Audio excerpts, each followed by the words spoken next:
Bonjour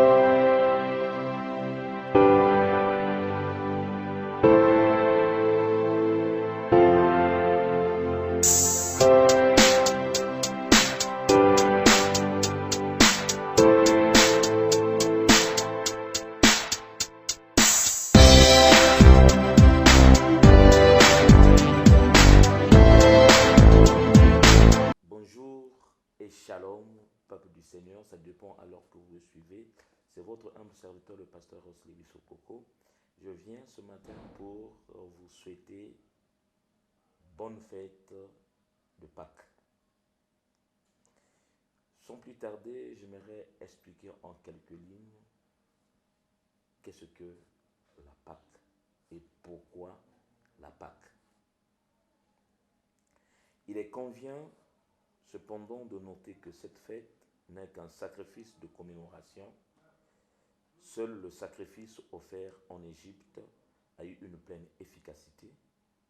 Avant que le temple ne soit construit, à chaque Pâques, les Israélites se rassemblaient chez eux, tuaient un agneau, enlevaient le levain qui se trouvait dans leur maison et mangeaient les herbes amères. Le moment important de la soirée intervenait quand le père de la maison ou de la famille racontait ce qui s'était passé lorsque Dieu avait miraculeusement délivré leurs ancêtres à l'Égypte, où ils vivaient dans l'esclavage sous le joug du Pharaon. C'est ainsi que, de génération en génération, les Hébreux se sont souvenus de la rédemption et de la délivrance que Dieu leur accordait. Vous allez le remarquer dans le livre de Exode chapitre 12, verset 26. La Bible dit, on parle de quelque chose de très important. Et alors vos enfants vous diront, oui, que signifie pour vous cet usage? Vous répondrez, c'est le sacrifice de Pâques en l'honneur de l'Éternel qui a passé par-dessus les maisons des enfants d'Israël en Égypte lorsqu'il frappa l'Égypte et qu'il sauva nos maisons. Le peuple s'inclina et se prosternera. Alors, vous savez, aux yeux des chrétiens, la Pâque contient un symbolisme prophétique très riche qui parle de Jésus-Christ. Le Nouveau Testament enseigne explicitement que les fêtes juives sont l'ombre des choses à venir, à savoir la rédemption par le sang de Jésus-Christ. Le livre de Colossiens chapitre 2, versets 16 à 17. Colossiens chapitre 2, 16 à 17.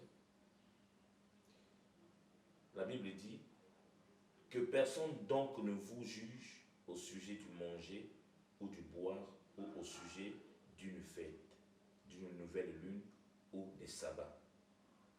C'était l'ombre des choses à venir, mais le corps est en Christ. L'ombre des choses à venir, mais le corps est en Christ. Donc en un mot, la réalité, c'est le Christ. Mais toutes ces fêtes nous parlent juste de l'ombre où le véritable corps, c'est Jésus. Voilà pourquoi, dans notre explication, la Pâque pour nous, c'est Jésus-Christ. Je voulais quand même vous donner quelques points que nous sommes appelés à observer, qui peuvent nous interpeller pour ce qui concerne la Pâque. Moi, j'ai dit, c'est une bonne opportunité pour nous, parce que pour le peuple d'Israël, pour eux, c'était un souvenir à perpétuité à célébrer la Pâque, en se souvenant de ce que le Seigneur avait fait pour eux. Pendant qu'ils étaient dans la souffrance, il est sorti du peuple d'Égypte, quand choisissant Moïse comme libérateur de son peuple. Mais par l'assistance de Pharaon, il décida d'envoyer les plaies parce qu'il ne voulait pas libérer son peuple. La Bible dit, avant que le soir n'arrive, il demande à son peuple de tuer l'animal, de prendre le sang, de mettre sur le linteau des portes, et quand il passera pour détruire les premiers-nés des Égyptiens,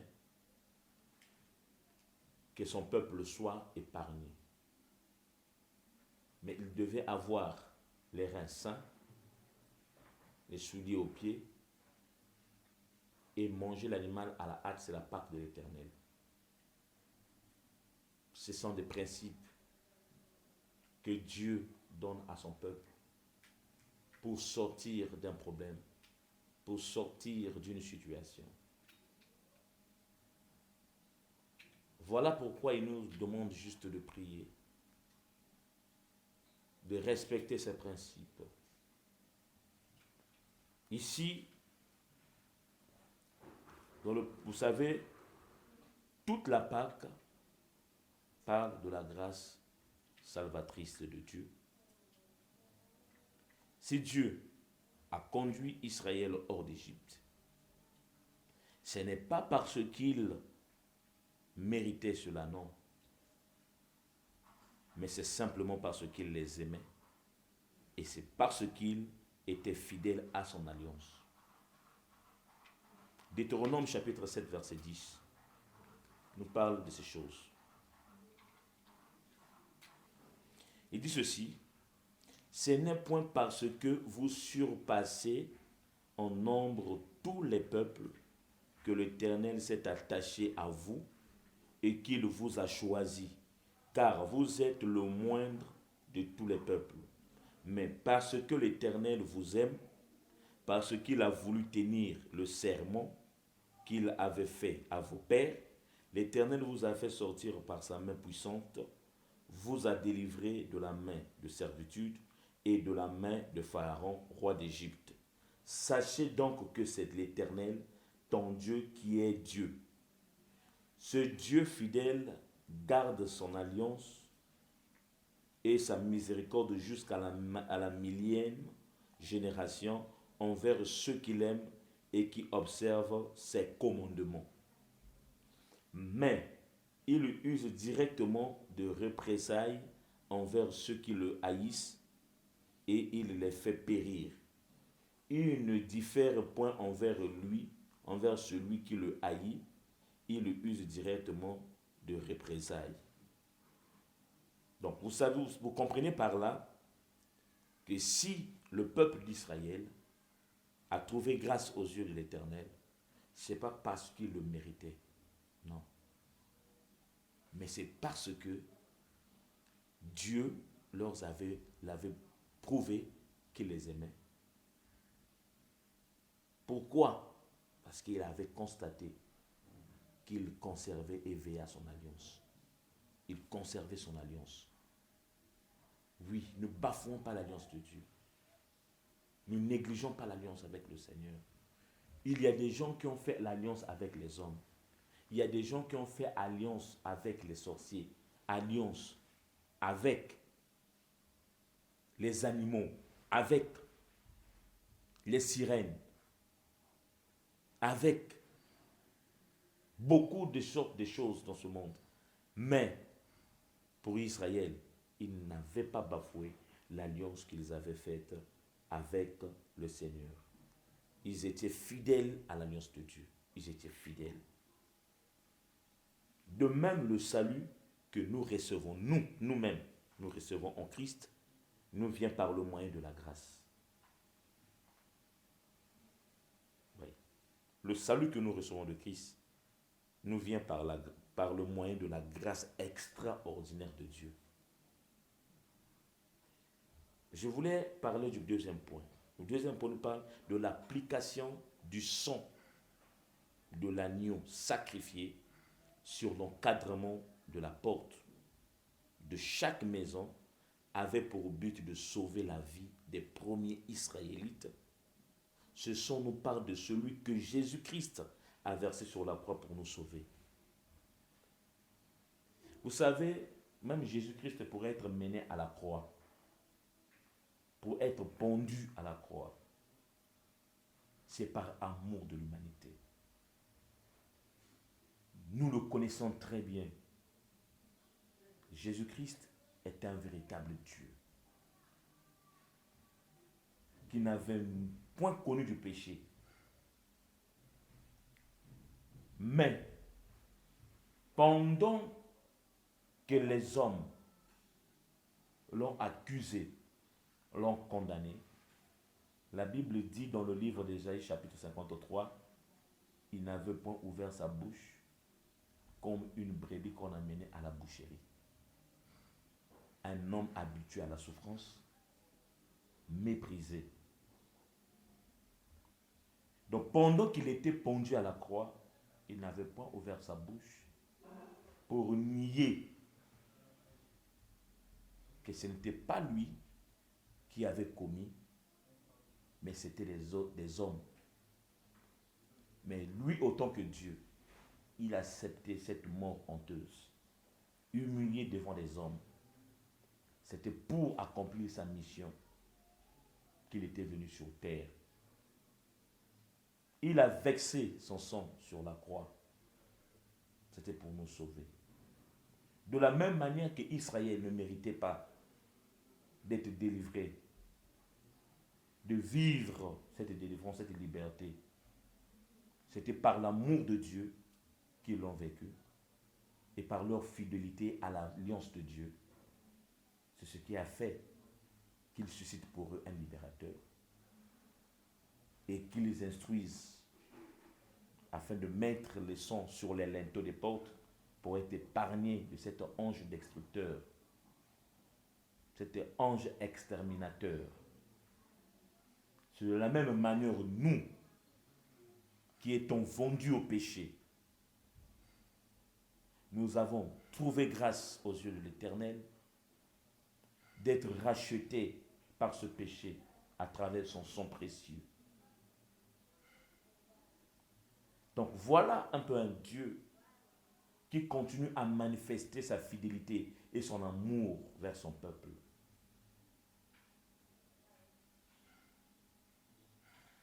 Donc le troisième point dit, l'agneau pascal était un sacrifice qui avait pour rôle de remplacer le premier-né.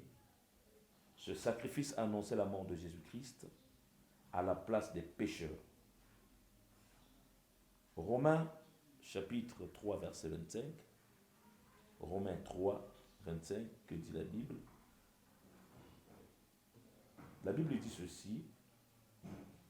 C'est lui que Dieu a destiné par son sang à être pour ceux qui croient, ceux qui croiraient, victimes propitiatoires, afin de montrer sa justice, parce qu'il avait laissé impunis les péchés commis auparavant, au temps de sa patience, afin, dis-je. Donc alors, voilà un peu en quelques lignes ce que j'allais vous expliquer. Vous savez, même Paul a clairement dit que Christ est notre Pâque qui a été immolé pour nous. Paul le dit dans le livre de 1 Corinthiens, chapitre 5 à 7.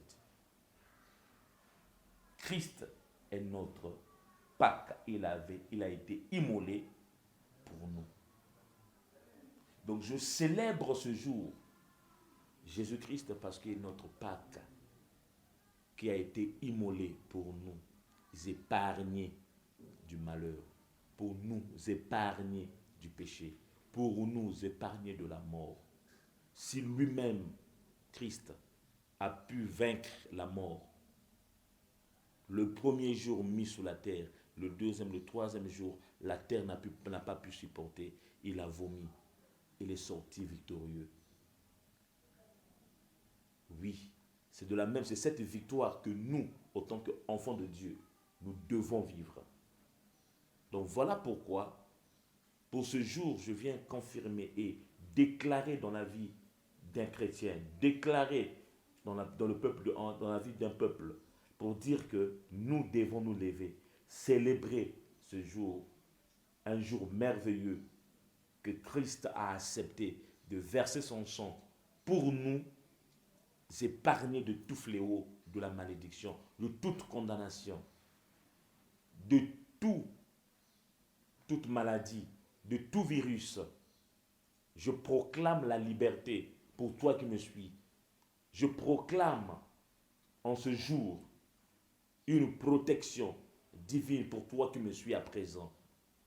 Toi qui as trouvé grâce, toi qui as trouvé faveur aux yeux de l'Éternel, toi qui fais partie de son royaume, tu es appelé à célébrer son nom, à lui laisser la première place, à dire que Seigneur, tu es merveilleux. Par ton amour, tu m'as sauvegardé la vie, tu m'as épargné, tu as jugé bon que je sois victorieux à compter de ce jour sur le Covid-19, sur la pandémie du coronavirus. Tu as jugé bon que ma famille, ma nation, ma ville soit épargnée par ton sang précieux que tu avais versé sur la croix, qui a fait de nous les élus, qui a fait de nous des célestins, qui a jugé que nous t'appartenons. Merci Seigneur. Voilà pourquoi je prie au nom de Jésus-Christ que la grâce et la faveur de Dieu soient votre partage. Je déclare et je confesse le miracle poursuit vos vies. Que vous ne perdez pas votre bénédiction de ce jour. Soyez bénis, soyez richement bénis. Que Jésus-Christ continue à crier dans votre vie. Que Jésus-Christ continue à être témoigné dans vos vies. Et voilà, j'en profite de dire bonne fête de Pâques dans vos maisons, dans vos villes, dans vos nations, dans vos vies au nom de Jésus-Christ. Restez bénis et connectés à nous. Je soyez toute la famille chrétienne, toute la communauté chrétienne, la bonne sémence ainsi que son visionnaire, le bishop Gustave Nzanga. Je salue toute ma famille au Coco, mon épouse, mes enfants, toute ma maison. Que Dieu vous protège. La famille qui conduit la famille Maboueta. Soyez bénis, soyez bénis, soyez bénis.